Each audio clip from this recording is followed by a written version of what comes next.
ফেরারি আসামি পাইলে পুলিশ যে আচরণ করে ফেরেশতা ঠিক তাই করবে।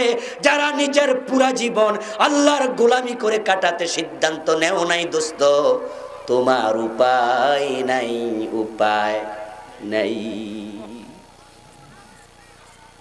এই যে আমরা মাঠে ময়দানে কথাগুলো বলার কারণে আমাদের মাহফিল বন্ধ হয়, কোন এলাকাইতে দেয় না। এই যে রুবেল ভাইরা সাক্ষী, 5-10 বছর আইতে পারি নাই, এমন জায়গা বাংলাদেশে এখনো অনেক আছে। ও বন্ধু, তারপরেও কথার মাঝে কোনো হেরফের হয় নাই। ওই 10 বছর আগে যা বলছি এখনো তা বলি, কাউরে তেল দিয়া কথা বলি না। মাহফিল থাকবে কি থাকবে না ভাবি না। সারা বাংলাদেশে যদি বন্ধ হয়ে যায়, কথা বলতে না দিয়া জেলখানায় ঢুকাইয়া দেয়, সেখানেও হক কথা থেকে এক চুল পরিমাণ সরব না। কারণ শুধু একটা, ইউসুফ নবী যদি জুলাইখার সাথে গোপনে গোপনে অভিসারে লিপ্ত হতো, জুলাইখা জেল খাটাইতো না, বরং দুধ রোজ করে খাওয়াইতো, আরো শক্তি একটু বেশি হোক। কিন্তু ইউসুফ নবী জুলাইখার সাথে আপোষ, এজন্য জেল খাটা লাগছে। ঠিক আমরাও তো সেই তরিকার লোক। আমরা তোমাদের সাথে আপোষ করি না, আপোষ করি না অন্যায়ের সাথে, জুলমের সাথে, বিজাতীয় সংস্কৃতির সাথে, ব্রিটিশ আইনের সাথে। আমরা কোরআনের কথা বলি, তাই তোমরা বিনা দোষে মামলা দাও, জেলে দাও, আমরা হতাশ হব না। ইউসুফের মতো প্রয়োজনে জেল খাটবো, অন্যায়ের সাথে আপোষ করব না।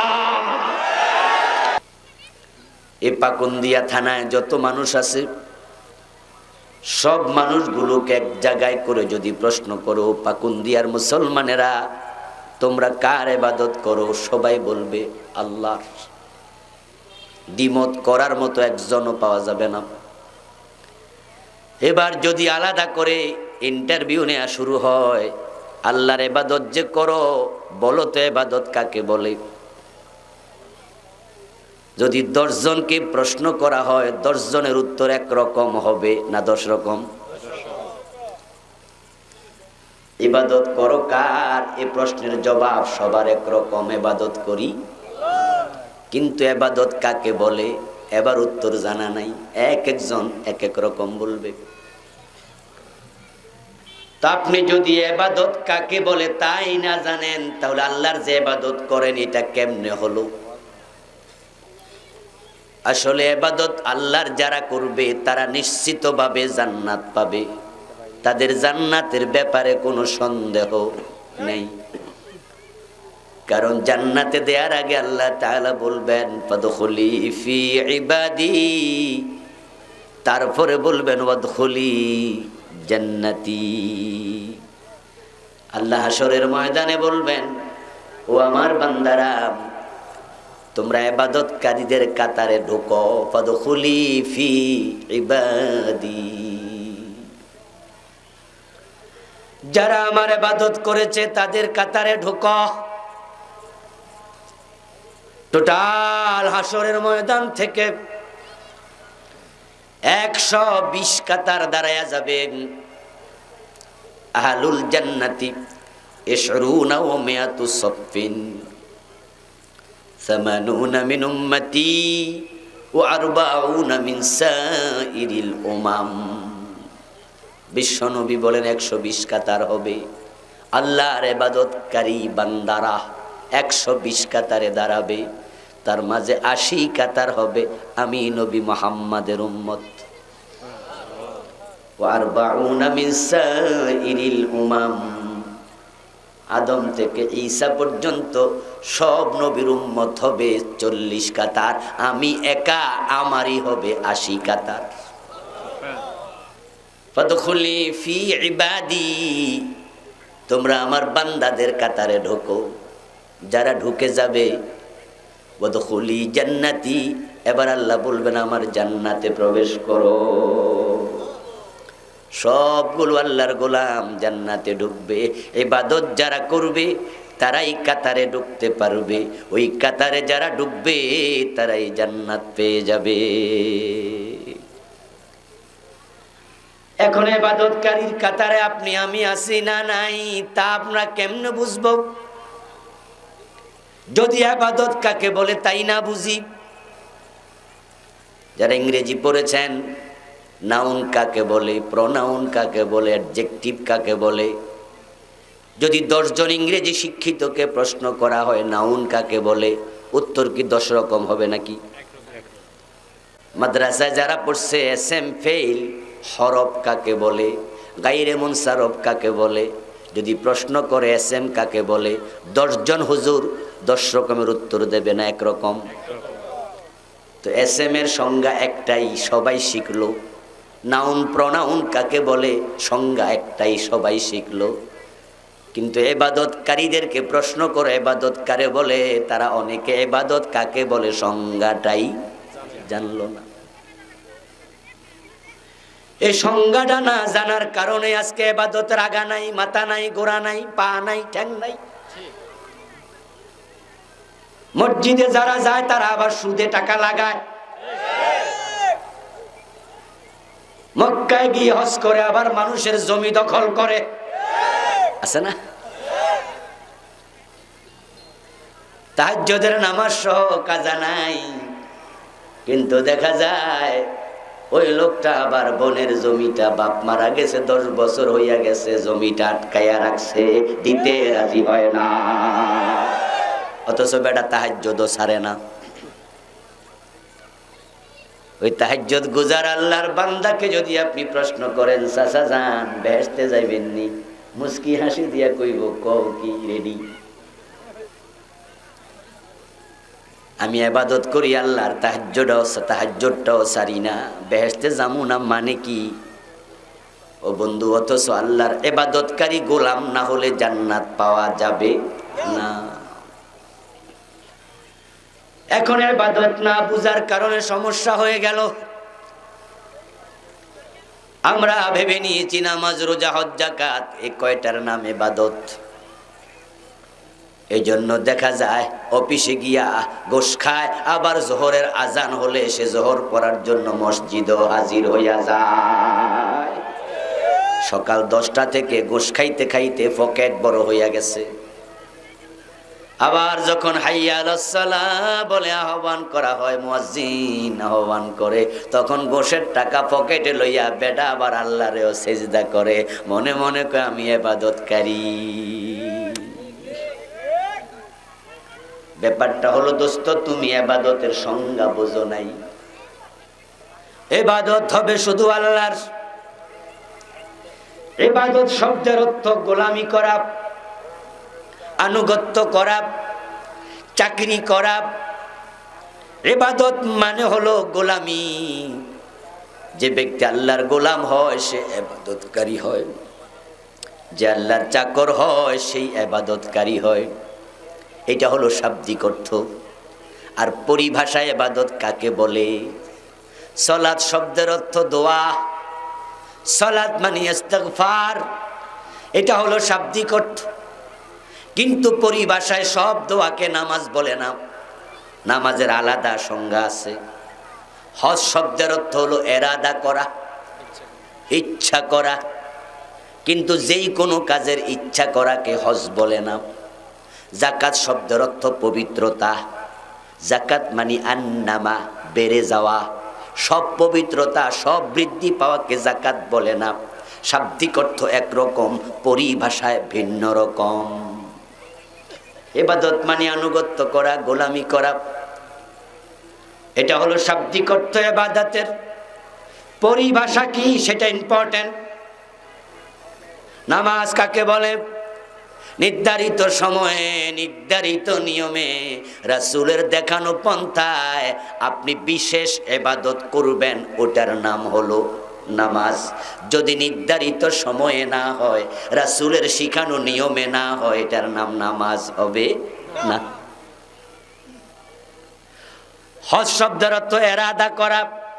এখানে এরাদা মানে হজ নয়, পারিভাষিক সংজ্ঞা হবে নির্ধারিত মাসে, নির্ধারিত দিনে এহরাম বাঁধার মাধ্যমে রাসূলের শিখানো তরিকায় কাবা সহ, জিয়ারত সহ যে কাজগুলো আছে ওইগুলো সিস্টেম মতো সম্পাদন করার নাম হলো হজ।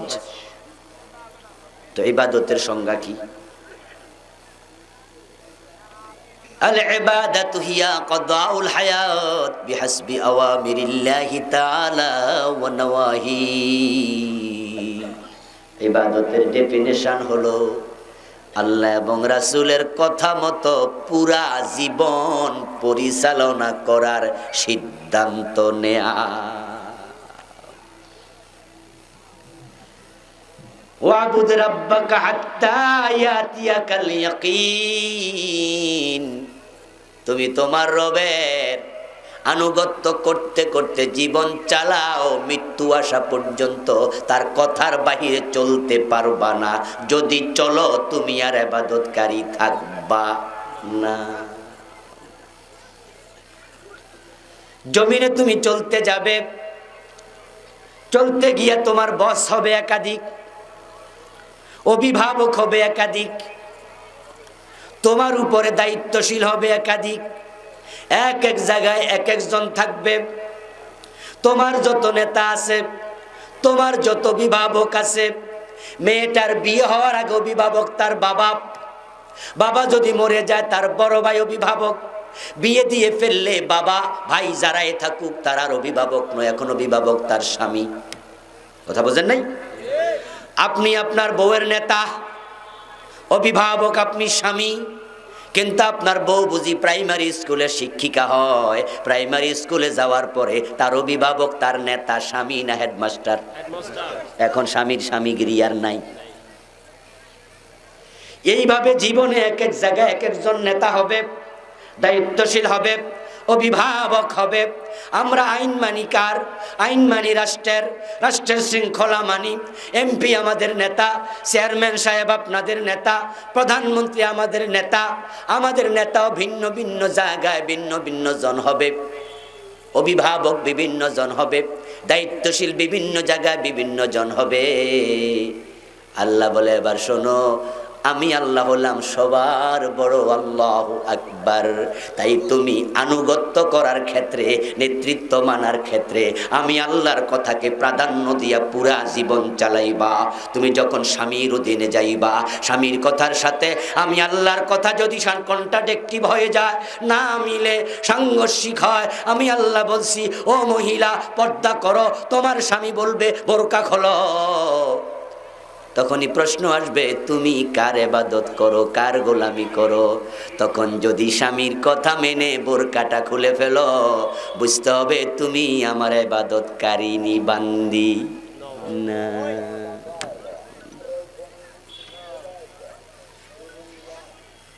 তোমার অভিভাবক, তোমার দায়িত্বশীল নেতা রাষ্ট্রে আইন বানাবে, চোর ধরে জেলে দাও। আমি আল্লাহ আইন দিয়েছি, চোর ধরে হাত কেটে দাও। তোমার নেতা বলবে ব্রিটিশ আইনে দেশ চলবে, আমি আল্লাহ বলি আমার কোরআনের আইনে দেশ চলবে। এখন তুমি সিদ্ধান্ত নাও তুমি কার কথা মানবা। যদি নেতাদের কথা মনে চোর ধরে জেলে দেয়াতে তুমি একমত, ব্রিটিশ আইনে দেশ চালাইতে একমত, তাহলে বুঝতে হবে তুমি ব্রিটিশের গোলাম, আমি আল্লাহর গোলাম হতে পারো নাই।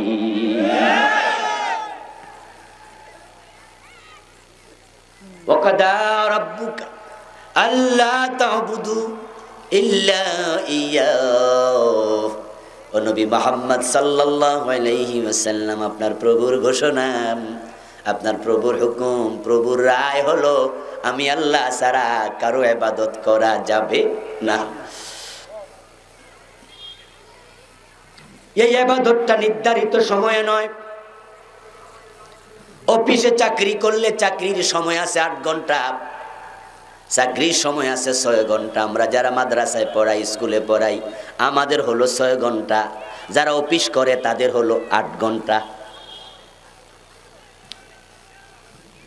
কিন্তু আল্লাহর গোলামি যারা করবা, তোমার টাইম কয় ঘন্টা?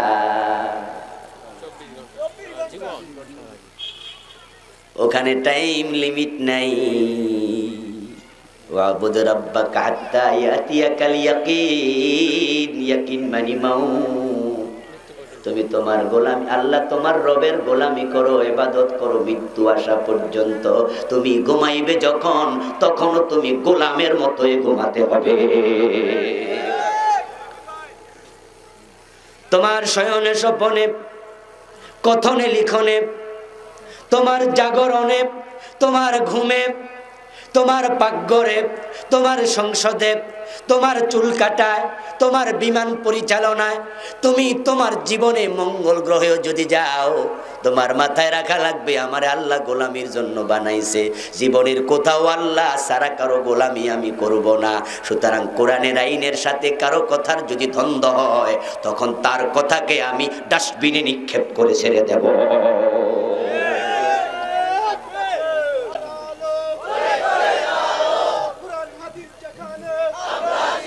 আমার ভাইয়েরা, ইবাদত করবেন আল্লাহর, এই সিদ্ধান্ত আপনাকে নেয়ার এখতিয়ার আল্লাহ দিছে।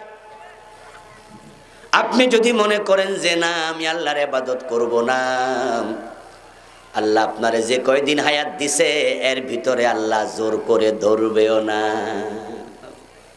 স্বাধীনতা দিয়েছে। মন চাইলে আমার ইবাদত করো, মন চাইলে করিও না। কিন্তু সুম্মা ইলাইহি তুরজাউন, তোমাকে আমার কাছে ফিরে আসতে হবে, তখন করায় গন্ডায় হিসাব দিতেই হবে। প্রেসিডেন্ট জিল্লুর রহমান চলে গেছেন, সৈয়দ আশরাফ চলে গেছেন, প্রেসিডেন্ট, দেশের বড় মন্ত্রী, দলের সেক্রেটারি জেনারেল চলে গেছে আপনার চোখের সামনে, উনার হিসাব তাকে দিতে হচ্ছে। আপনি আমি কে? এজন্য দুনিয়ার জীবনকে চিরস্থায়ী যে মনে করে সে হলো বেকুফ, আর যে মনে করে আজ আছি কাল নাই, নিঃশ্বাসের বিশ্বাস নাই, সোজা হয়ে চলতে চাই, সেই হলো সবচেয়ে চালাক মানুষ। এখন আপনার রবের কাছে আপনি কিভাবে হাজির হবেন সেটা আপনার ব্যাপার। যদি আপনি রবের সিদ্ধান্তের বাহিরে চলতে থাকেন, তাহলে আপনি হবেন ফেরারি আসামি। আপনার বিরুদ্ধে আল্লাহ ওয়ারেন্ট জারি কইরা দিব। দেশের আদালতের আইন মানেন না, আদালত আপনাকে যেই কোনো কারণে ডাকতে পারে, ডাকার অধিকার আদালতের আছে। এজন্য দেখবেন মাঝে মাঝে এমন কিছু মামলা হয় যে মামলার কোনো বাদী থাকে না, ওই মামলার বাদী হাকিম নিজে হাইকোর্ট ভবন থেকে, হাইকোর্টের বিচারপতি নিজে আহ্বান করছে যে অমুকরে আমি ডাকছি, তলব করছি, হাজির হইতে কও। হাইকোর্ট ডেকেছে, হাইকোর্টের বিচারপতি, কেউ বাদী হওয়া লাগবে না, ডাকার অধিকার সরকার তাকে, রাষ্ট্র তাকে দিয়ে রাখছে। এমন কিছু রুল হাইকোর্ট জারি করে, যেই রুল জারি করলে সরকার পর্যন্ত তার কাছে জবাব দিতে বাধ্য থাকে। দেখবেন পুলিশের আইজিকে তলব করছে, পত্রিকা আসে, ঢাকার ডিসিকে তলব করছে, মন্ত্রণালয়ের সচিবরে তলব করছে, হাইকোর্ট তলব করছে। এখন হাইকোর্ট তলব করার পরে যদি আপনি না যান, হাইকোর্ট আপনার বিরুদ্ধে ওয়ারেন্ট জারি করার অধিকার আছে না নাই? ওয়ারেন্ট জারি করে দিলে পুলিশ আপনাকে খুঁজে বেড়াবে। আল্লাহ যখন দেখে তার বান্দাদের মাঝে কেউ কেউ তার গোলামি আর করে না, অথচ কথা ছিল আল্লাহ ছাড়া কারো গোলামি করা যাবে না, সে আল্লাহর গোলামি থেকে বের হয়ে গেছে, আল্লাহ তখন আপনার বিরুদ্ধে রুল জারি করে, ওয়ারেন্ট দিয়ে দেয়। তখন ফেরেশতাদেরকে কয়, ও মালাকুল মউত, আমি অমুক গ্রামের অমুকের বিরুদ্ধে ওয়ারেন্ট জারি করলাম, তারে গপ করে ধরে নিয়ে আসবা। তবে ধরার টাইমটা আমি আল্লাহ তোমাদের জানাবো, কবে ধরবা। আল্লাহ সময়টা জানায়া দেয়, অমুক দিন ধরবা, ওয়ারেন্ট ইস্যু করছি। ফেরেশতা এবার হাত করা লইয়া হাঁটে, সময় মতো ধরবে। আপনি অপরাধী, আপনি মামলার আসামি, আপনি ফেরারি।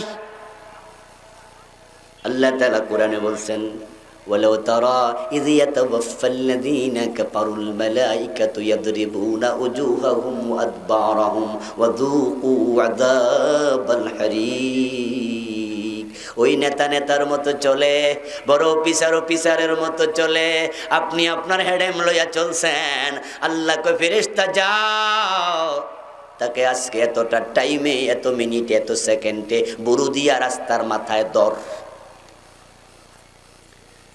ফেরেশতা জাহান্নাম থেকে চাবুক নিয়ে আসে, আপনার সাথে সাক্ষাৎ করার সাথে সাথে চেহারার মাঝে, পিঠের মাঝে পিটাতে শুরু করে।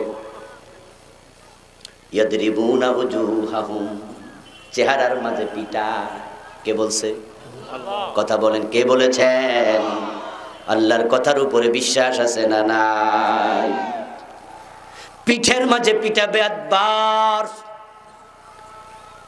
আপনার জন্য ডান্ডা বেরিয়ে নিয়ে আসছে, পায়ের মাঝে পরাইয়া দেবে, গলার মাঝে বেঁধে দেবে, শিকল পরাইয়া দেবে, হাত পা বেঁধে এবার পিটাইতে পিটাইতে জাহান্নামের দিকে নিতে শুরু করবে। আপনার জায়গা যেটা, ওই জায়গার নাম হলো সিজ্জিন।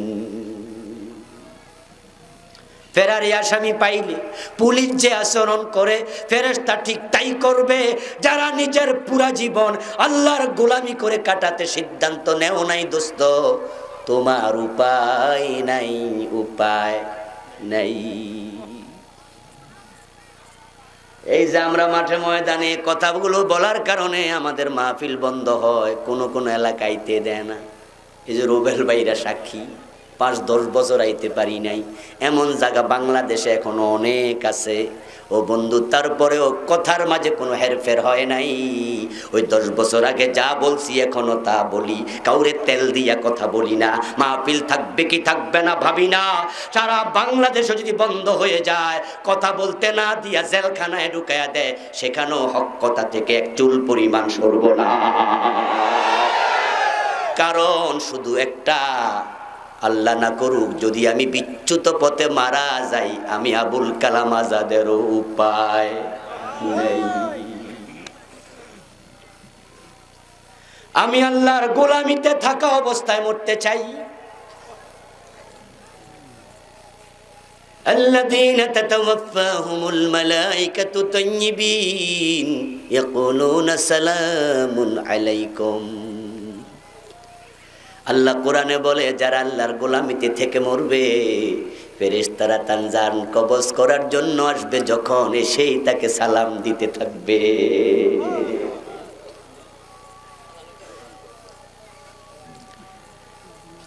আজানের জবাব আপনি শুধু দেন। ফেরেশতারা তাকে সালাম দিতে থাকবে, তাকে সম্মান দিয়া তার রুহটাকে নিয়ে যাবে ইল্লিন নামক জায়গা, যেটা জান্নাতের একটা কামরা। সুবহানাল্লাহ। কবর হয়ে যাবে জান্নাতের টুকরা। আল্লাহর সিদ্ধান্তে ইবাদত হবে কার? 2 নম্বর সিদ্ধান্ত, বিল ওয়ালিদাইনি ইহসানা। তোমরা যদি আল্লাহকে খুশি করতে চাও তার গোলামি করে, তাহলে তোমরা আরেকটা কাজ করো, সেটা হলো মা বাবার সাথে ইহসান করো। তাদের সাথে কখনো বেয়াদবি করা যাবে না। তুমি আল্লাহকে খুশি করতে যদি চাও, তোমার মা বাবার কাছে দৌড়ায়া যাও, দৌড়ায়া যাও, দৌড়ায়া যাও। রাসূলুল্লাহ বলেন, রিদার রাব্বি রিদাল ওয়ালিদাইন ওয়া সাখাতুর রাব্বি ফি সাখাতিল ওয়ালিদাইন। তোমার মা বাবা যদি তোমার উপর খুশি থাকে, তুমি অল্পতেই আল্লাহকে খুশি করে ফেলতে পারবে। তুমি অনেক বেশি নামাজ পড়ে আল্লাহরে খুশি করতে পারবা না। এর কারণ হলো, তোমার সে লম্বা সেজদা দেয়ার মাখলুক আছে না নাই? তুমি কত লম্বা সেজদা দিয়া খুশি করবা তোমার রবকে? তুমি কয়টা রোজা রাইখা আল্লাহরে খুশি করবা? আল্লাহর কত মাখলুক আছে দিনের পর দিন খায় না। যেমন ফেরেশতা কখনো খাবারের প্রয়োজনও তাদের নাই, তারা শুধু রোজা রেখে ইবাদত করছে। ও আমার ভাই, তোমার রবকে খুশি করতে চাইলে তুমি কিছু টেকনিক অবলম্বন করো। আল্লাহর রাসূল সাল্লাল্লাহু আলাইহি ওয়াসাল্লাম টেকনিক শিখায়। তুমি তোমার মা বাবার আগে খুশি কইরা লাও, তাহলে আখলিস দীনাকা ইয়াকফিকাল আমালুল কলিল। এবার তুমি ইখলাসের সাথে কাজ শুরু করো, অল্প আমলে তোমাকে নাজাত দিয়ে দেবে। তোমার মা বাবার খুশির উপর রবের খুশি নির্ভর করে। তোমার মা বাবার অসন্তুষ্টির উপরে তোমার আল্লাহর অসন্তুষ্টি নির্ভর করে। এই হাদিসের নির্যাস হলো, সারাংশ হলো, কোন সন্তান তার মা বাবাকে নারাজ রেখে আল্লাহরে খুশি করতে পারবে না। আমরা জান্নাতের জন্য হজ করি, তাহাজ্জুদের সময় শীতের মাঝে ওযু করে তাহাজ্জুদ পড়ি, ফরজ নামাজ, কাজা তো প্রশ্নই আসে না। কষ্টার্জিত টাকাটা যাকাত হিসাবে হিসাব করে করে 1 আনা হলো দিয়া দেই। রিকশাওয়ালা পকেটের টাকা মসজিদের বাক্সায় দেয় জান্নাত পাওয়ার জন্য। কত কষ্ট করলাম, অথচ এই কোরআনের সবচেয়ে বড় মুফাসসির যিনি বিশ্বনবীর পরে, যাকে রাইসুল মুফাসসিরিন বলা হয়, উনি রাসূলের চাচাতো ভাই আব্দুল্লাহ ইবনে আব্বাস রাদিয়াল্লাহু তাআলা আনহুমা, তিনি বিশ্ব মানবতাকে লক্ষ্য করে বলেন, সহিহ বুখারীতে এসেছে হাদিসে মাওকুফ। ইবনে আব্বাস বলেন, ইন্নী লা আলামু আমালান আকরাবু ইলাল্লাহ মিন বিররিল ওয়ালিদাইন। আব্দুল্লাহ ইবনে আব্বাস বলেন, আল্লাহর কাছে তাড়াতাড়ি যাওয়ার জন্য, তাকে খুশি করার জন্য মা বাবার সাথে ভালো আচরণ করা, তাদেরকে খুশি করার মতো সহজ আর কোনো আমল আমার জানা নেই।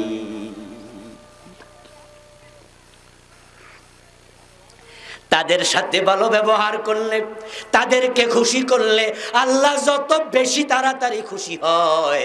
আল্লাহরে খুশি করার জন্য এমন আমল আর একটাও নেই। এই দুইজনকে খুশি করলে জান্নাত পাওয়া যাইবা। জান্নাতের জন্য তুমি সৌদি আরব যাচ্ছ কাবা তাওয়াফে, অথচ জান্নাত তোমার মায়ের পায়ের নিচেই আছে। ওখানে যাওয়ার আগে এখানে যাও।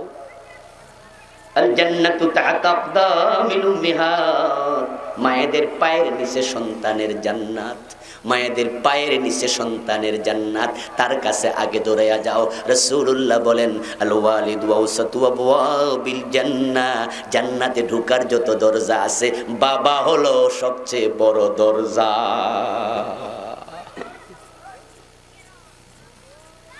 কোন একদিন আলোচনা করার সময় নবী মুহাম্মদ বলেন, রগমান ফুহু, রগমান ফুহু, রগমান ফুহু। আল্লাহ তার নাক দুলায় লুটায়া দেখ, দুলায় তার নাক একবারে লুটে যাক, সে ধ্বংস হোক। বিশ্বনবী বদদোয়া দেয়া শুরু করলেন, 3 বার বললেন। অথচ রাসূল সাল্লাল্লাহু আলাইহি ওয়াসাল্লাম স্বাভাবিকত কখনো বদদোয়া দিতেন না। আজকে তিনি কথা শুরু করলেন একজনকে অভিশাপ দেওয়ার মাধ্যমে। কিলা ইয়া রাসূলুল্লাহ, মান ইয়া রাসূলুল্লাহ। কোন একজন সাহাবী দাঁড়ায়া বললেন, ইয়া রাসূলুল্লাহ, আপনি কার নাক দুলায় লুটে যাওয়ার জন্য, ধ্বংস হওয়ার জন্য অভিশাপ দিচ্ছেন? এই অপরাধী লোকটাকে আমরা জানতে চাই। রাসূলুল্লাহ বলেন, মান আদরাকা ওয়ালিদাইহি ইনদাল কিবার আহাদাহুমা আও কিলাহুমা সুম্মা লাম ইয়াদখুলিল জান্নাহ। আমি অভিশাপ দেই সেই উম্মতকে যে উম্মত তার মা বাবা দুইজনকে বৃদ্ধ অবস্থায় পেয়েছে অথবা একজনকে পেয়েছে। জান্নাতটাই তো পাইছিল, কিন্তু ওই লোকটা জান্নাতে ঢুকতে পারে নাই, এমন উম্মত আমার দরকার নাই। জান্নাত তো তার ঘরে ছিল, সে কেন কামাই করলো না? মেরাজে রাসূল গেলেন, আল্লাহ তাআলা রাসূলকে জান্নাত পরিদর্শন করালেন। ক্বালান নবী সাল্লাল্লাহু আলাইহি ওয়াসাল্লাম, দাখালতুল জান্নাহ ওয়া সামি'তু ফিহা কিরাআ। আমি জান্নাত পরিদর্শন করতে গিয়ে দেখি জান্নাতের মাঝে কোরআন তেলাওয়াত করছে মধুর সুরে। আল্লাহর এক বান্দা আমার কানে তেলাওয়াতের আওয়াজ পৌঁছে গেল। ঈসা নবীর উম্মত হলে পড়তো ইনজিল, মূসা নবীর উম্মত হলে পড়তো তাওরাত। কোরআন তেলাওয়াত করছে, এতে আমি বুঝেছি লোকটা আমারই উম্মত হবে। জিবরিল আমিনকে প্রশ্ন করলাম, মান হুয়া? ও জিবরিল, লোকটা কে এত সুন্দর করে জান্নাতে কোরআন তেলাওয়াত করার অনুমতি পেয়েছে? কে সেই লোক, একটু পরিচয়টা বলো। জিবরিল আমিন বলে, হুয়া হারিসাতু ইবনে নুমান। ও নবী, এ তো আপনার সাহাবী হারেসা। অথচ হারেসা তখনও ইন্তেকালই করে নাই। হারেসা দুনিয়ায়, বিশ্বনবী মেরাজ থেকে ফিরে এসে হারেসাকে ডাকলেন, ও আমার ভাই হারেসা, তোমার আমি জান্নাতে কোরআন তেলাওয়াত করতে দেখে এসেছি। তুমি আমারে বলতে হবে এমন কি নেক আমল তুমি করো, আল্লাহ খুশি হইয়া তোমারে জান্নাত দিয়া দিছে। হারেসা ইবনে নুমান বললেন, ইয়া রাসূলুল্লাহ, তেমন নেক আমল আর কি করি, আপনারা যা করেন আমিও তো তাই করি, 10-এর সাথে মিলে তো করছি, কিন্তু একটা অতিরিক্ত ইবাদত করি। আমার একজন বুড়া মা আছে, ওই মায়ের খেদমত আমি এমন ভাবে করি, তারে না খাওয়াই আমি কখনো নিজে খাই না। আমার মা বৃদ্ধা, নিজে নিজে গোসল করতে পারে না, আমি নিজে গোসলটা করায়া দেই, মাথার চুলগুলো সিটিয়ে এঁকে দেই, গায়ের মাঝে আমি তেল মেখে দেই। ইয়া রাসূলুল্লাহ, এই কামটা আমি অতিরিক্ত করি। লোকজন যারা কাছে ছিল তারাও সাক্ষী দিল, কানা বাররান্নাস বিউম্মিহি, হুজুর ঠিক, সে মায়ের সাথে খুব ভালো ব্যবহার করে।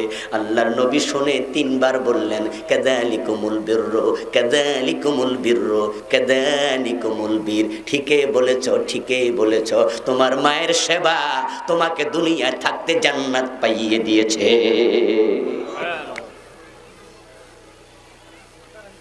এই মাহফিলের জন্য এসেছেন আপনারা, কেমনে জান্নাতে তাড়াতাড়ি যাওয়া যায়, কিভাবে জান্নাতের পথ পাওয়া যায়, আমি আবুল কালাম আজাদ আপনাদেরকে সেটাই বলছি। দৌড়াইয়া মা বাবার কাছে যান, তাদেরকে খুশি করেন, আল্লাহ খুশি হয়ে যাবে। তারা এমন 2 জন মানুষ যাদের দোয়া আল্লাহ কখনো ফিরাইয়া দেন। আল্লাহ বলছেন তাদের সাথে ভালো আচরণ করো, ইহসান করো, কিন্তু আমরা আজকে উল্টা পথে চলছি। যুবকদের দিকে তাকালে এখন দেখা যায় বিয়ের আগে মা সারা কিচ্ছু বোঝে না, ঢাকায় চাকরি করে, সকালবেলা অফিসে যাওয়ার আগেও মাকে ফোনে কয়, মা যাইতাছি দোয়া কইরো। দুপুর বেলায় খাওয়ার সময়, মা খাইছনি। রাতের বেলায় ঘুমানোর আগে কয়, মা ঘুমাইতে যাচ্ছি দোয়া করো। বেতনটা পাইতে দেরি, বিকাশে পাঠাইতে দেরি নাই, অ্যাকাউন্টে জমা দিতে দেরি নাই। মা কয়, পাগলা, সব দিয়া দিলে চলবি কেমনে, নিজের জন্য কিছু টাকা রাখিস। ছেলে কয়, মা তোমরা ভালো থাকলেই আমি ভালো থাকি। মা পাগল ছেলে, বাবা পাগল ছেলে, মনটা ভরে যায়, কিন্তু বিয়েটা করলে মারে ভুলে বউ সারা কিছু বোঝে না।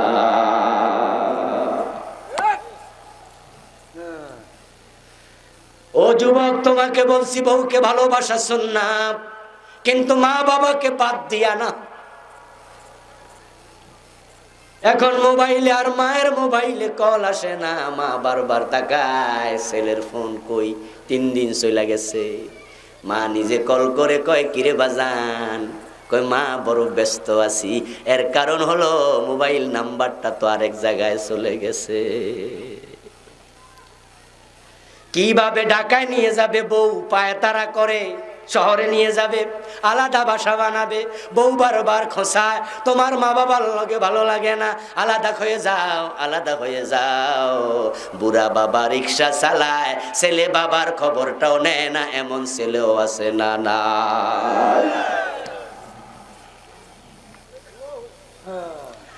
এখন মা বাবা লজিং মাস্টার, লজিং মাস্টার। 3 ছেলে মা বাবারা নিয়ে ভাগ করে, 10 দিন 10 দিন 10 দিন,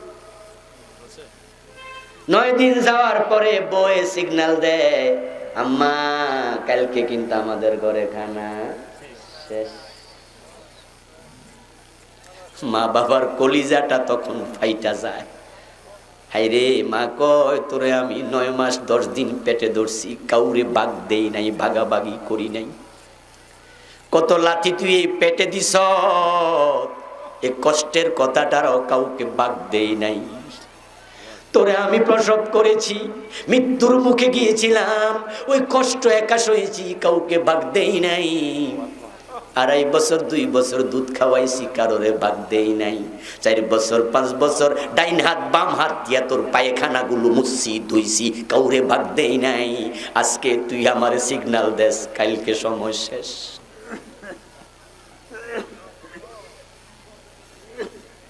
মুসলমান 3 সন্তান 10 দিন করে খাওয়াবে, আপত্তি নাই। সবাই তো চায় মা বাবারে খাওয়াই একটু দোয়া নেই, কিন্তু আমি তোমাকে বলছি ভাই, তুমি ভাগ করবা না, তুমি ভাগ করবা না। তোমার বউয়ের সামনে তোমার মা বাবাকে বলে দিবা আমার ঘরের দরজা 30 দিন খোলা। আমার মেজো ভাই, আমার বড় ভাই, যদি তাদের ঘরে আপনারা না খান তারা মনে কষ্ট পাবে, তাই আমি তাদের ঘরে খাওয়ার সুযোগ আপনাদেরকে দিচ্ছি, তাদেরও হক আছে। কিন্তু আমার ঘর 10 দিন নয় 30 দিন। বউয়ের সামনে বলে দিতে হবে আমার মা আমার বাবা এই পাকঘরে তারা ঢুকবে, ডেক্সির পাতিলের ঢাকনা তারা সরাইয়া মনে যেখানে চায় সেখান থেকে খাবে। তুমি কখনো চোখ রঙ্গা করতে পারবা না, ব্রু কুচকাতে পারবা না, ঠোঁট বাঁকা করতে পারবা না। যদি আমার মা বাবা এই বিষয়ে কোনোদিন অভিযোগ করে, তোমাকে আমি ক্ষমা করব না। আল্লাহর পরে আপনার স্ত্রী, আপনার মা বাবাকে প্রাধান্য দেবেন, স্ত্রীকে নয়, স্ত্রীকে নয়। এমন প্রাধান্য দেবেন তারা যেন আপনার কথা শুনে, আপনার কাজ দেখে কলিজা ভরে দোয়া করে, খুশি হয়ে যায়। একজন সাহাবী বিশ্বনবীর নিকট গেলেন। ওনার বাবার একটা অভ্যাস ছিল, বাবা ওনার কাছে বেশি বেশি টাকা চাইতো, দেখা হইলে টাকা দেশে। তিনি বিশ্বনবীর কাছে অভিযোগ করলেন, ইন্নালি মালাউ ওয়ালাদা ওয়া কানা বি ইউরিদু আন ইয়াহতাজা ইলা মালি। ইয়া রাসূলুল্লাহ, আমার বাবা আছে, সন্তানও আছে, কিন্তু আমার বাবার অভ্যাস হলো দেখা হইলে কয় টাকা দে। এখন আমি বাবারে কত দিতাম, কখন না দিলে আমি গুনাহগার হব না, আপনি একটা লিমিটেশন দিয়ে দেন, তাহলে আমি অত দিয়া কমু বাবা, তুমি আর পাইবা না। রাসূলুল্লাহ শুনে বলে, ইন্নামা লাকা আনতা ওয়া মালুকা লিআবিক। ও মিয়া, তোমার বাবা তোমার কাছে টাকা খোঁজে, চাইয়া নেই, এটা তার উদারতা। অথচ চাওয়ারই কোনো দরকার নাই, তোমার মানি ব্যাগে হাত দিয়া টাকা নেয়ার অধিকার তার আছে, কারণ তুমি এবং তোমার মাল সবটাই তোমার বাবার। তুমি লিমিটেশন খাইতে আইছো, আমার কাছে কত দিমু? আনতা ওয়া মালুকা লিআবিকা, তুমি তো তোমার বাবার, তুমি করতে আইছো? তুমি তো ল্যাংটা আইছিলা, ল্যাংটা, গায়ে জামাটাও ছিল না। তোমার মা তোমার বাবা তোমার যত্ন করে করে বড় করছে। যদি তোমার মা তোমার খবর এক রাত না নিত, নিউমোনিয়া হইয়া মইরা যাইতা। এই শীতকালে তুমি রাতের বেলায় 10 বার 15 বারও পায়খানা প্রস্রাব করছো, তোমার পেট খারাপ হলে 5 বার 7 বার পায়খানা করছো। প্রচন্ড শীতে মা যখন রাতের বেলায় ঘুমায়, ওই পিচ্চিটার পাছার উপরে তার নাভির উপরে একটা হাত দিয়া ঘুমায়, প্রস্রাব করলে যেন মায়ের হাতে প্রস্রাব লাগে, মা টের পায়। আমার কলিজার টুকরা যেন ঠান্ডায় কষ্ট না পায়। তুমি প্রস্রাব করার সাথে সাথে গভীর রাতে মা উঠেই পরিবর্তন করেছে তোমার কাঁথা ভিজাইতে ভিজাইতে শেষ করছো। 3 দিন 4 দিন সহ্য ওঠে না, কুয়াশার কারণে দেখা যায় না, সবগুলা ভিজা পইরা আছে। এখন তো কাপড় কমে গেছে, মা নিজের কাপড়ের উপরে শোয়ায়। যখন কাপড়টা ভিজে যায়, তোমার সুন্দর করে ব্যাক সাইডটা মুছে কলিজার সাথে লাগাইয়া ঘুমাইছে। যদি মা এক রাত তোমার খবর না নিত, নিউমোনিয়া হইয়া যাইত, ঠান্ডা লেগে যেত, তুমি বাঁচতাই না 2-6 দিন খবর না নিলে। আর আজকে বউয়ের কথা শুই না, মার সাথে 15 দিন কথা কয় না, এমন জালেম ছেলেও আছে না নাই?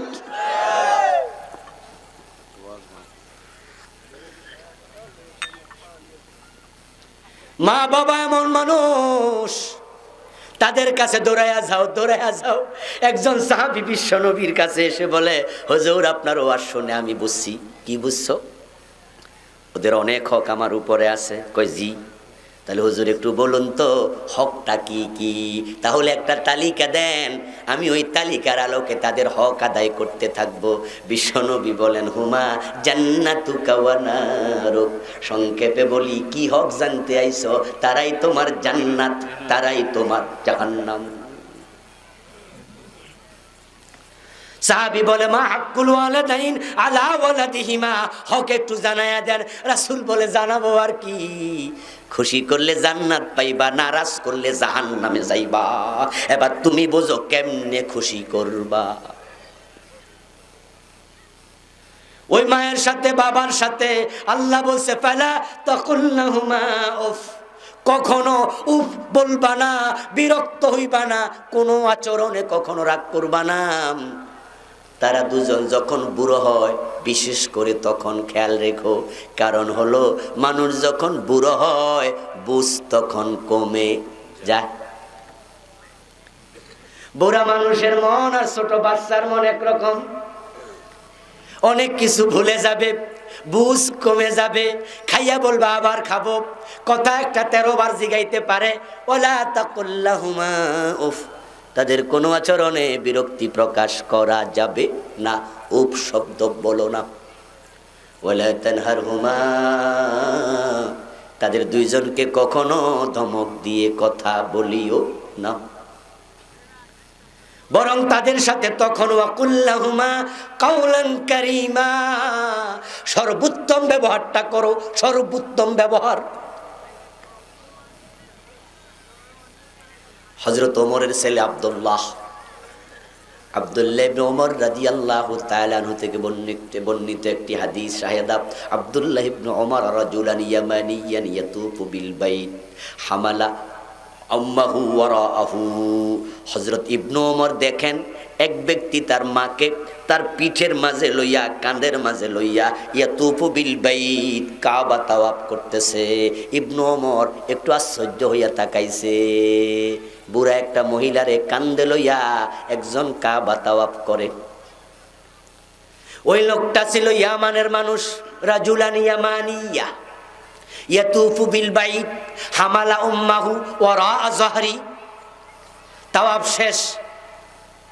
এবার সে লোকটা আব্দুল্লাহ ইবনে ওমর রাদিয়াল্লাহু তাআলা আনহুর কাছে আসলো, এসে বলতেছে, ও রাসূলের সাহাবী আব্দুল্লাহ, ওমরের বেটা আব্দুল্লাহ, একটা মাসআলা জিজ্ঞাসা করতে এসেছি। এই হলো আমার মা, বুড়া হইয়া গেছে, উনার শখ উনি হজ করবে, কিন্তু হাঁটার ক্ষমতা তার নাই। মায়ের শখ পূর্ণ করার জন্য আমি ইয়ামান থেকে মারে কাঁধে নিয়ে আইছি। তখন তো গাড়ি ঘোড়া, ঠেলা গাড়িও। আমি আরাফায় গেছি, মিনায় গেছি, মুজদালেফায় গেছি, সাফা মারোয়া মারে কান্দে কইরা সব তাওয়াফ করছি, সাই করছি। এখন কাবা তাওয়াফ শেষ, আপনি নিজেই তো দেখছেন আমার মা আমার কান্দে। আমি জানতে আসছি আতারানি জাযাইতুহা ক্বালা লা ওয়ালা বিজাফরাতিন ওয়াহিদা। আপনার কাছে মাসালা জানতে চাই, আমার মায়ের যে হক আমার উপরে আছে আমি আদায় করতে পারছি তো? হযরত ইবনে ওমর বলে, না না না, এখনো এক চুমুক দুধের হক আদায় হয় নাই।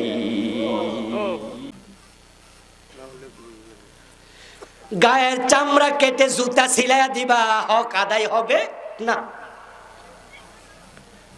কিন্তু আজকে আমরা সন্তানরা তাদের সাথে রাফ বিহেভ করছি। বাবা মারে ধমক দিয়ে কথা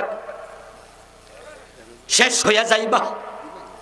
দুটা অপরাধ আল্লাহ আখেরাতের জন্য শাস্তি জমা করে রাখে না, দুনিয়াতে দিয়া সারে।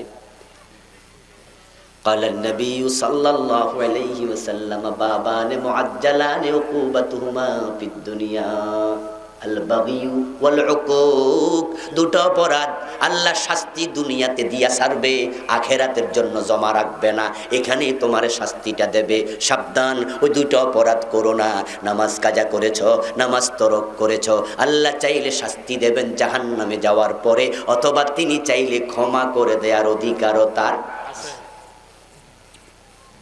ভাই আমার রোজা রাখনি, তিনি চাইলে শাস্তি দেবেন অথবা চাইলে মাফ করে দেবেন, কিন্তু দুটা অপরাধের শাস্তি তিনি দুনিয়াতে না দিয়া তোমারে মরতে দেবে না। একটা হলো জুলুম, আরেকটা হলো মা বাবার সাথে বেয়াদবি। যদি জুলুম করো সাবধান থাইকো, সাবধান। ওয়াত্তাক দাওয়াতাল মাজলুম ফাইন্নাহু লাইসা বাইনাহা ওয়া বাইনাল্লাহি হিজাব। আল্লাহর হাবিব বলছেন, মাজলুমকে যখন তুমি তার উপর জুলুম করবা, মাজলুম তোমার অ্যাকশনেরই অ্যাকশন করার ক্ষমতাটা নাই। বাড়ি হয়েছে উত্তরবঙ্গে, রিক্সা চালায় পাকুন্দিয়ায়, আপনি নেতার বাতি যা বাবারে বাবা ঠেলাকারে কয়, রিক্সাওয়ালার লগে পান থেকে চুন খসেছে, একটু ঝগড়া লাগছে আর থাপ্পড় মাইরা দিছে, এমন জালেমও আছে না নাই? মাঝে মাঝে বাসে উঠলে দেখবেন বাসের হেল্পারের লগে মাস্তানি দেখায়, 2 টাকা লইয়া ঝগড়া শুরু। 2 টাকা বেশি নিবি কেন বেডা, একবারে জানালা দিয়া ফালাই দেব, আমি কে চিনসনি। আস্তাগফিরুল্লাহ। বেটা তুই তো পাত্রা লোক, তুই যদি ক্ষমতাওয়ালা হস তাহলে তোর সাথে কান্দে কান্দে যার মিলে তার লগে কইরা দেখা, গরিবের সাথে দেখাস, এতে বোঝা যায় তুই মূল্যহীন মানুষ।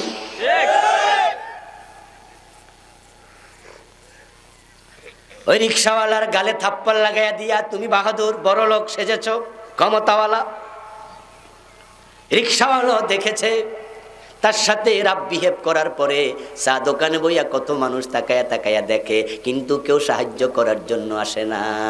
এতে রিক্সাওয়ালা বুঝে নিছে লোকটা তো ভালো না, মানুষ তারে ডরায় ভয় পায়, তাই কেউ আমার কথায় কান দেয় না। আমি বলছি আমার একটু সাহায্য করেন, লোকটা ভাড়া দিল না, উল্টা থাপ্পড় দিল, কেউ তো সাহায্য করে না। রিক্সাওয়ালা বুঝেছে লোকটা ঝামেলাওয়ালা, তাই তখন সে চোখের পানি ছেড়ে দেয়। আমার বাড়ি রংপুর, আমি পেটের দায়ে এসেছি পাকুন্দিয়া, হাতলে হাত রেখে পেডলে পা রেখে উল্টা পথে আবার যখন ফিরে চোখের পানি ছেড়ে দিয়া মাথাটা নিচু করে কয়, ও আকাশের মালিক গরিব বানাইলা কেন?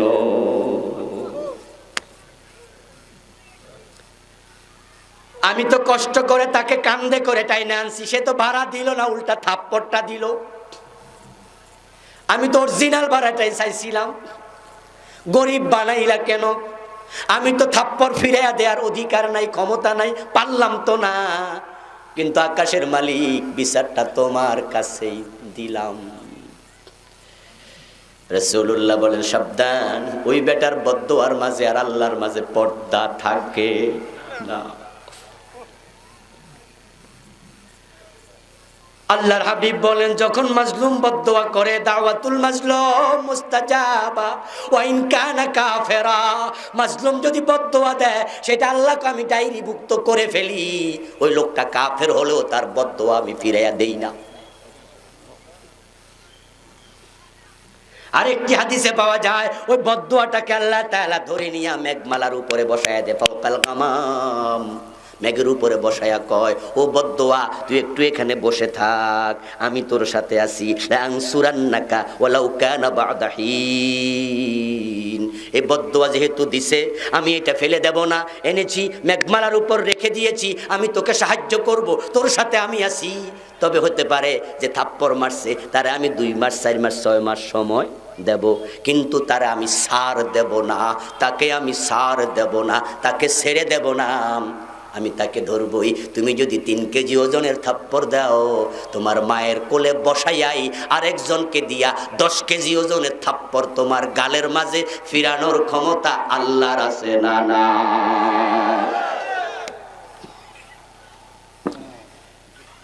এজন্য জুলুম করতে খুব সাবধান, খুব সাবধান, কারণ আপনি এর সাথে পারছেন, আকাশওয়ালার সাথে পারবেন তো?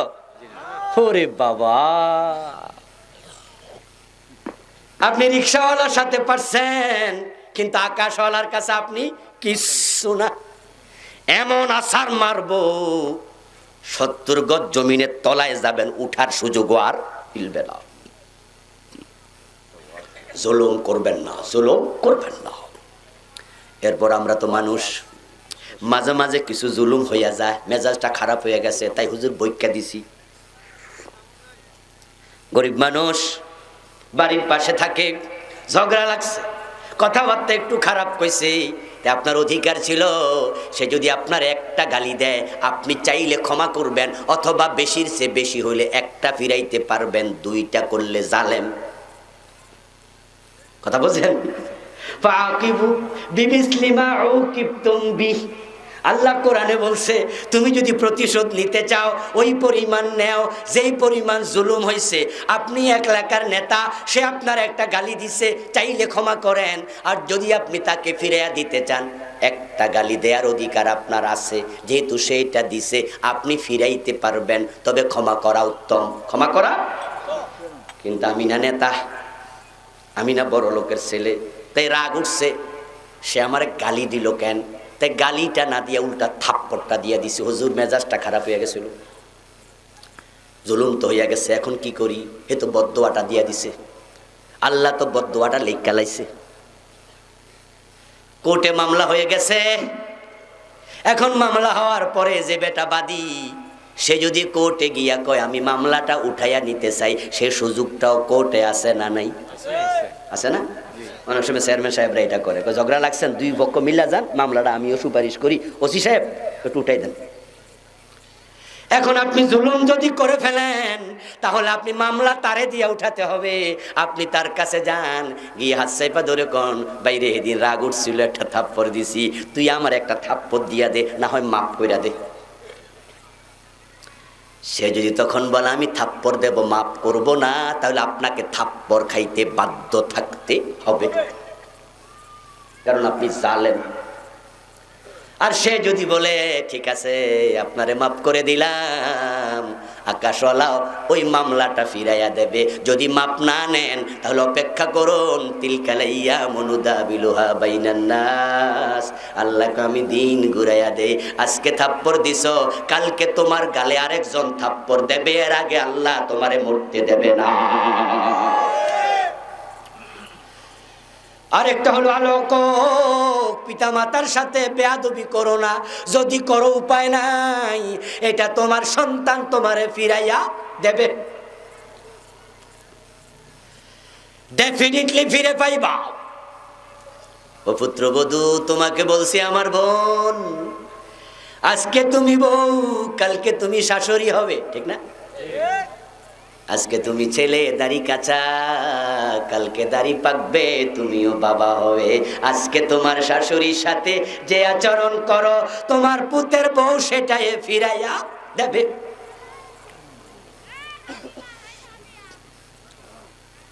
এক বাবারে ধাক্কাইতে ধাক্কাইতে তার ছেলে বাড়ি থেকে বের কইরা কয়েক গজ দূরে নিল, এক দুইটা ক্ষেত বাড়ি, ক্ষেতগুলা পার করলো, সামনে একটা বট গাছ, বাবারে আরো ধাক্কাইতে ধাক্কাইতে বট গাছের দিকে নেয়, বাবাও ধাক্কা মারলে যায়, কিন্তু বট গাছ পর্যন্ত যাইয়া বাবা এবার উল্টা ফিরে ধরতাছে, আর যাইতাম না, আর ধাক্কাইবি না। ছেলে কয় আশ্চর্য, এতক্ষণ ধাক্কা দিলে দৌড়াইছে, এখন আর যায় না। এই বাবা তোমার হইছেটা কি, যাইবা না মানি? কয় তোর দাদারে আমি এই পর্যন্ত আনছিলাম, তুই বেশি নিবি কেন?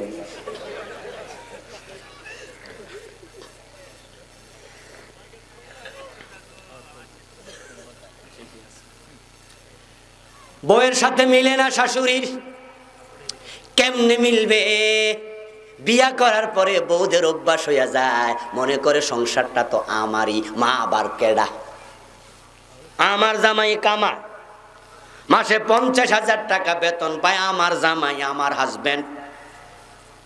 কিন্তু মায়ের তো বড় কষ্ট, যখন দেখে একটু লবণ মাটিতে পইরা নষ্ট হয়, তখন মা বউরে কয়, কি গো বৌমা, আমার ফোলা কত কষ্ট কইরা টাকা কামায়, তুই লবণটা নষ্ট করলি। বউ মনে মনে কয় আমার জামাইটা খাও, বেরিয়ে তো ক্যাটক্যাট করে। মাঝে মাঝে বলেও দেয় যে আমার সংসার, আমরার সংসার, মা আমনে খাইবেন আর ঘুমাইবেন, এত কথা কইন না তো।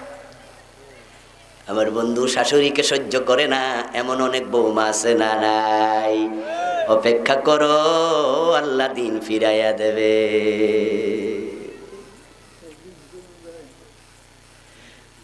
বউয়ের কথা শুই না মার নিয়ে একসাথে খায় না, মা আলাদা খায়।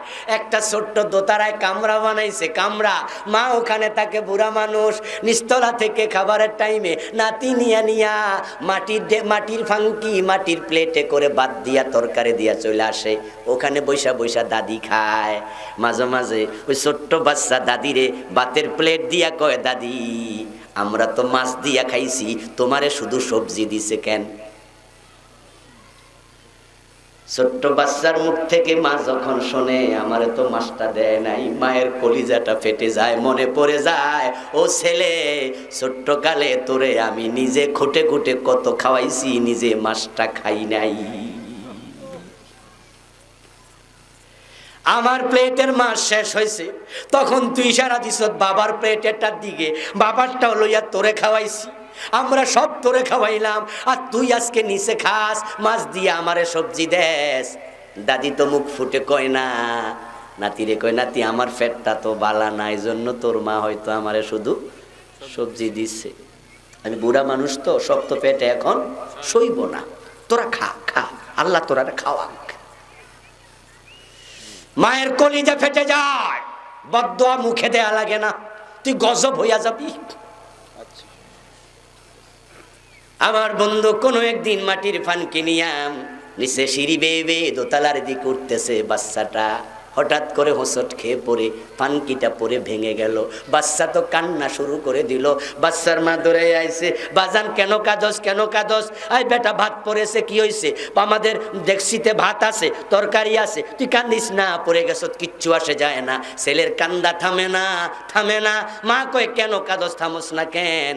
ছেলে কয়, মা ভাত তো আছে জানি, তরকারিও আছে জানি, কিন্তু প্লেটটা যে ভেঙে গেল, তুমি বুড়া হইলে দিমু কোনটা দিয়া?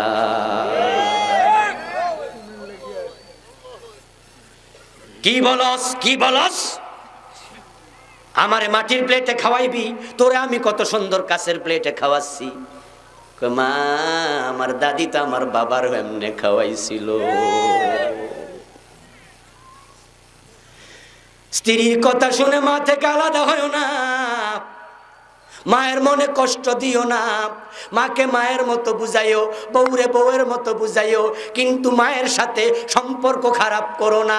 এমন মা আছে অবুঝ, আসলে মায়ের দোষ বেশি, বউয়ের দোষ নাই। এ অবস্থায় ছেলে কি করবে? মায়ের দোষে বেশি, আসলে বউয়ের দোষ নাই। এমন অনেক শাশুড়ি পাওয়া যায় যারা বৌমারে নিজের মেয়ের মতো মনে করে না, শুধু খোঁসায়। এমন কিছু শাশুড়ি আছে না? আছে। হ্যাঁ, আমার জামাইটা খুব বালা, খুব বালা, আমার মেয়ের জামাইটা খুব বালা। গল্প করে ননদের সাথে, অন্য অন্য মহিলাদের সাথে, কেমন কেন বালা? আমার মাইয়ার কথা ছাড়া ওড়েও না, বইও না। আমার মেয়ে যা কয় জামাই ঠিক তা শোনে, তবে আমার ছেলেটা খুব খারাপ, বউয়ের কথা শোনে। বুঝলেন? জামাইটা বালা, মাইয়ার কথা শোনে, ছেলেরা খুব খারাপ, বউয়ের কথা শোনে। সকালবেলায় ঘুম থেকে উঠলে পরোটা বানাতে হবে, রুটি বানাতে হবে। বিয়ের দিন থেকে শুরু, বউ নতুন আসছে, আরেক বাড়ির মেয়ে আসছে, মা সাইরা বাপ সাইরা, তার মনটা তো ভালো না। কারণ 18-20 বছর মায়ের আঁচলের তলায় ছিল, কোনোদিন মা রান্না করতো বলে নাই, এত আদর করে মেয়েটারে বড় করছে। বারবার মায়ের মায়াবী চেহারাটা মনে পড়ে যায়। স্বামীর সোহাগের কারণে বাসর রাতে স্বামীর ভালোবাসায় সময় কেটেছে, এর ফাঁকে ফাঁকেও মনে পড়ে যায় আমার মায়ের মায়াবী চোখ। মেয়েটা মনটা বড় খারাপ, মা নাই, বাবা নাই কাছে। কিন্তু সকাল বেলায় শাশুড়ি আসছে আদা দরজালের মতো, দরজা ধাক্কা দিয়া কয়, বৌমা এতক্ষণ করে কি করো? যাও যাও, রুটি বানাও, তরকারি রান্ধো। বিয়ের দিন থেকে ঝামেলা শুরু। অথচ নিজের মেয়ে যখন বিয়ে দিছে তখন কয়, আমার মাইয়ারে দিয়ে 1 সপ্তাহ কোনো কাজ করানো যাবে না। কিন্তু পরের মাইয়ার কি খবর? এমন কিছু শাশুড়িও পাওয়া যায়। আমি ওই শাশুড়িদেরকে বলবো, তুমি আল্লাহর কাছে জালেম হয়ে হাজির হওয়া লাগবে।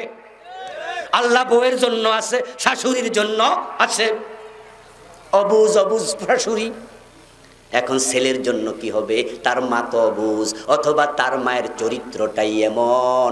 বউ যদি বেশি খায় তাহলে দমক মারে, কম খাইলেও দমক মারে, আস্তে হাঁটলো দমক মারে, জোরে হাঁটলো দমক মারে, কথায় কথায় দোষ ধরে। এখন তুমি কি করবা? তুমি তো নিজের চোখে দেখো তোমার মা ভালো মা নয়, ভালো শাশুড়ি হতে পারে নাই। এখন তুমি কি মায়ের সাথে খারাপ আচরণ করবা নাকি? শরীয়তের বিধান হলো তুমি তোমার বউকে বলে দিবা, আমার মা পাগল হলো আমার মা। বউকে আদর করবেন, যত্ন করবেন, বুঝাবেন। তোমার উপর জুলুম হয় আমি দেখতেছি, কিন্তু আমার কাছে আমার মায়ের বিরুদ্ধে বিচার দিও না, দিও না। কারণ যদি আমি আমার মায়ের মনে কষ্ট দেই, মা যদি না বুঝা বদদোয়া দেয়, আল্লাহ আমারে ছাড়বে না। মা এমন এক মানুষ যে না বুঝে বদদোয়া দিল কবুল হয়, অন্যায় করে বদদোয়া দিও কবুল হয়। এমন মানুষ জমিনে আর একজনও নাই। সহিহ বুখারীতে এসেছে, জুরাইজ নামে আল্লাহর এক বান্দা, বনি ইসরাইলের আল্লাহর ওলি ছিল। তাকে বলা হতো মুজাবুদ দাওয়া, দোয়া করতে দেরি কবুল হতে দেরি হয় না। অনেক বড় আলেম আবেদ। একদিন তিনি তার ইবাদতখানায় দরজা লাগাইয়া নামাজে দাঁড়ালো। মা দরজার বাহিরে ডাকলো, জুরাইজ। জুরাইজ নামাজের ভিতরে ভাবে, কি করি, মা তো ডাকছে, আবার নামাজ যদি ভাঙ্গা ফেলি আল্লাহ নারাজ হয়ে যায়। তাই জুরাইজ বলে, না, আমার নামাজ আমার মা, আমার নামাজ আমার মা, এরকম ভাবতেছে। কি করি? সিদ্ধান্ত নিল নামাজটা সালাম ফিরাইয়া মায়ের সাথে কথা বলবো। নামাজটা শেষ করে দরজা খুলে দেখে মা নাই। মা চলে গেছে বাড়িতে। হযরত জুরাইজ আবার নামাজে দাঁড়ায় গেছে, মনে করলো মায়ের দরকার হলো তো আবার আইবো। নামাজে দাঁড়ানোর পরে আবার মা এসে ডাকে, জুরাইজ। জুরাইজকে এখন আবার কি করি? ঠিক আছে, নামাজটা শেষ করি। এরকম 3 বার ঘটেছে। মা 3 বারই এসেছে জুরাইজ নামাজে। মা তো জানে না, মা মনে মনে ভাবে ছেলেটা বেদ্যপ হইয়া গেছে, দরজাটা খোলে না। 3 বার ডাকলাম, তাই একটা বদদোয়া দিয়া দিছে, একজন বেবিচারিণী নারীর চেহারা না দেখে তোর মৃত্যু যেন না হয়। আপনাদের কাছে আমি একটা জিনিস জানতে চাই, জুরাইজ কোনো অপরাধ করছে? জুরাইজ কি অবস্থায় আছে? কথা বলেন না কেন ভাইরা? কি অবস্থায়? মা কি দেখছে? কিন্তু যে আল্লাহ বদদোয়া কবুল করে, আল্লাহ কি দেখে নাই? আল্লাহ তো বদদোয়াটা কবুল না করলেও পারতো, কারণ জুরাইজ তো নামাজে প্রাধান্য দিছে। আল্লাহ তো দেখে। সহিহ বুখারীর riwayat। কিন্তু না না, মায়ের বদদোয়া যদি মা না বুঝেও দেয়, আল্লাহ ফিরায় না। জুরাইজ নামাজ শেষ করলো, চলছে ঠিকঠাক মতো। হঠাৎ করে একদিন দেখে তার ইবাদতখানার ভিতরে এক ইয়াং ওম্যান, একটা যুবতী নারী হাজির, বেপরদা অবস্থায়। যেমন আমাদের দেশে চলছে, গত পরশুদিন রাতও তো 31 হয়েছে না, কত লাড়ালাড়ি চলছে। সারি সারি পয়রা পেট পিট দেখায়া কত মেয়ে ঢাকার শহরে রাস্তায় নামছে। ঢাকা শহর না, বাংলাদেশের প্রায় শহরগুলাতে বিজাতীয় সংস্কৃতির চর্চা শুরু হয়ে গেছে জঘন্যভাবে। ওই একটা উদ্ভ্রান্তের মতো নারী ঘরে ঢুকে জুরাইজকে ইশারা দেয়, হাই তালাক, কাছে আসো, আমি এসেছি তোমার কাছে, আমাকে তুমি কাছে নাও। জুরাইজ কই, ইন্না লিল্লাহ, হাদা হারাম ফখরুজি, এটা হারাম, বের হও আমার ঘর থেকে। যুবতী কয়, সুফিগিরি দেখাও বুঝি? ঠিক আছে, আমিও দেখে নিমু তুমি কত বড় সুফি। এটা বলে যুবতীটা চলে গেল। কয়েক মাস পরে ওই যুবতী একটা বাচ্চা প্রসব করলো। তার পেটের বাচ্চা দুনিয়া আসার পরে লোকজন কয়, এই মাইয়া তোর তো বিয়া হয় নাই, কার সাথে কাম করছস? এই বিবাহ ছাড়া বাচ্চা হয়েছে। মেয়েটা কয়, আমার এই বাচ্চার বাবা হইল জুরাইজ। ওই যে কছিল দেখানিমু তো সুপিগিরি সুরামু। লোকজন শুনে তো মারছে দৌড়। কয়, কিরে বেটা টুপি মাথা দিয়ে পাঞ্জাবি গায়ে দিয়ে হাঁটে, আজকে বুঝি তলে তলে এই কাম। লোকজন দৌড়ে যায়, দেখে জোরাইজ তার ঘরে নামাজ পড়তেছে। কিসের নামাজ? জামা টাইনা টাইনা কলারে দইরা বাইর করছে। বাইরও বেডা।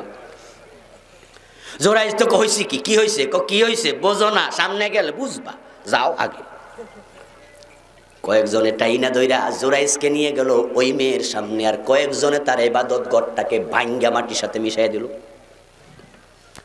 পাইছোটা কি ভণ্ডামি করো, নাউজুবিল্লাহ।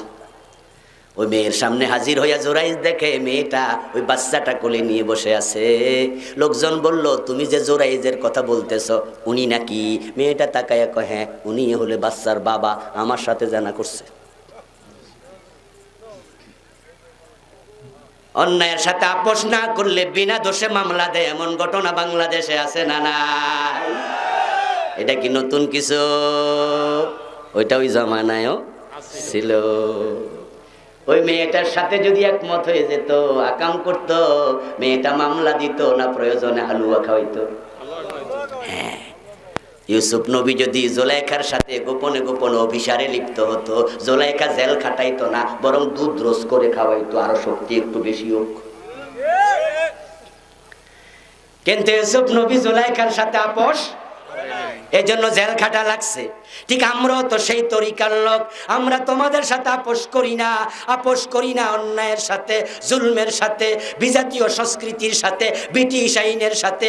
আমরা কোরআনের কথা বলি, তাই তোমরা বিনা দোষে মামলা দাও, জেলে দাও। আমরা হতাশ হব না, ইউসুফের মতো প্রয়োজনে জেল খাটবো, অন্যায়ের সাথে আপোষ করব না।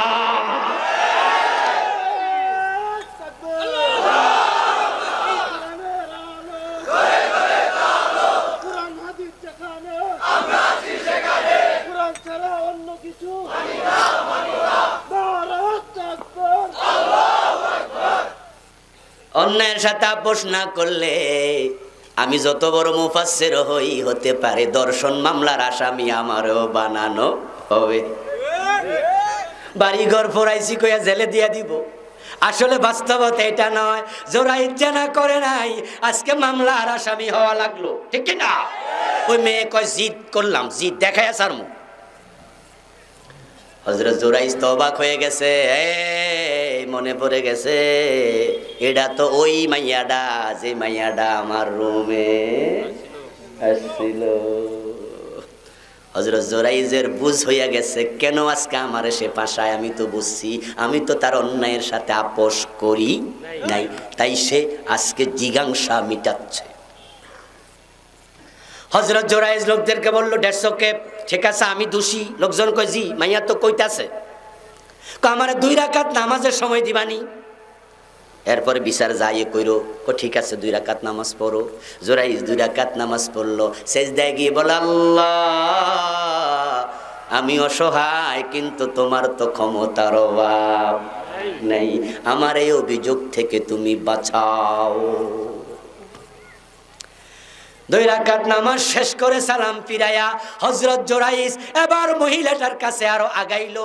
কাছে গিয়া ওই বাচ্চাটার দিকে নজর দিয়া কয়, এই শিশু, তোর বাবার পরিচয় কে?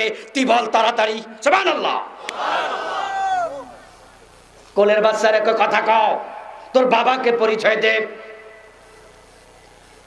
কোলের বাচ্চা মায়ের কোলে, একদিন বয়স এখনো শেষ হয় নাই, সে কোলে শুয়ে কথা বলা শুরু করলো। বলল, আমার বাবা হলো অমুক রাখাল।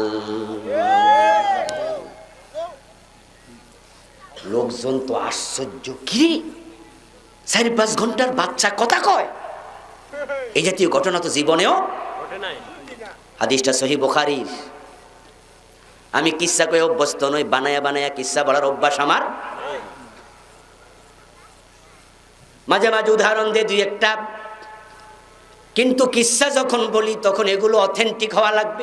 কোরআন হাদিসে অসংখ্য কিচ্ছা আছে না, বাইরে যাওয়া দরকার কি? সেই বুখারীর riwayat। এবার লোকজন বলতেছে, রাখালটারে ধরে আন। লোকজন ধরে গেল, রাখালটাকে ধরে আনলো। ধরে এনে মেয়েটার সামনে রাখলো, রেখা কয়, এ মেয়ের সাথে তুই জানা করছ? রাখালটা মাথা নত কইরা কয়, একবার করছি। এবার তারা মেয়েটাকে লাঠি নিয়ে ধরলো, তোরে পিটাইয়া সামরা তুলালাম, তুই দোষ দিলি কেন? জোরাইজের জেনা করলি কার সাথে, দোষ দিলি কার সাথে? মেয়েটা তখন কয়, বেডার ঘরে একদিন গেছিলাম, বেডা জায়গা দেয় নাই, তাই জিদ উঠছিল, চাইছিলাম জিদটা মিটাইতাম, কিন্তু পারলাম তো না। হাদিসের শিক্ষা হলো মায়ের বদদোয়া। মা বলছে জেনাকারী নারীর চেহারা না দেখে তোর মৃত্যু যেন না হয়। তাই একটা জেনাকারীর চেহারা আল্লাহ দেখাইয়া বদদোয়ার রেজাল্ট দিয়ে দিছে। এতে বোঝা যায় মা বাবার বদদোয়া না বুঝে দুলেও আল্লাহ ছাড়ে না।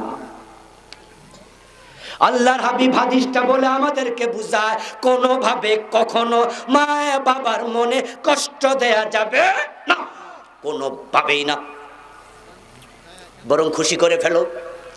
তারা এমন দুজন মানুষ যাদেরকে খুশি করতে লাখ লাখ টাকা লাগে না, কোটি কোটি টাকা লাগে না। আমি আবুল কালাম আজাদ, আমারে আপনি যতই বড় হুজুর মনে করেন, আমারে খুশি করা খুব জটিল, পীরকে খুশি করা খুব জটিল। কি দিয়ে খুশি করবেন? দাওয়াত দিয়া 30 পদের তরকারি খাওয়াইবেন। আপনি মনে মনে ভাবছেন, বাবারে আজকে কবুতর খাওয়াইছি, রোস্ট খাওয়াইছি। যেমন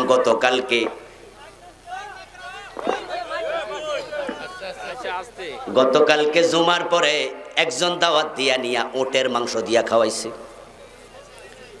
কি খাওয়াইছে? কথা শোনা যায় না? আচ্ছা, শোনা না গেলে অসুবিধা নাই, কারণ ওয়াজ আর বেশিক্ষণ নাই। এশারে নামাজের পর অন্য হুজুর ওয়াজ করবো, আমারটা আমি শেষ করে লিখতেছি। যা শুনেন জোড়া তালে দিয়া শুনে লান, অসুবিধা নেই। মাইকওয়ালা ভাই, গানে গেলে মাইক পাই স্ট্রং, মাহফিলে ঝামেলা হয় কেন? রাস্তার পাশে গান হয় যে কান ফাইটটা যায়, আর মাহফিলে আসলে ঝামেলা। আমার বন্ধু বললাম, ওটের মাংস পাইলেন কই? বলো হুজুর সৌদি আরব থেকে আসছি কয়েকদিন আগে, ওখান থেকে নিয়ে আইছি। হুজুর আপনার জন্য কবুতরও রানছি। আমার বন্ধু 13 প্রকার রান্না খাওয়াইলেন, 30 প্রকার খাওয়াইলেন। মনে মনে ভাবেন আজকে হুজুর তো ড্রাম ভর্তি দোয়া দিব, এত তরকারি। কিন্তু হুজুর মনে মনে কয়, অমুক জায়গায় তো 50 পদও খাইছি।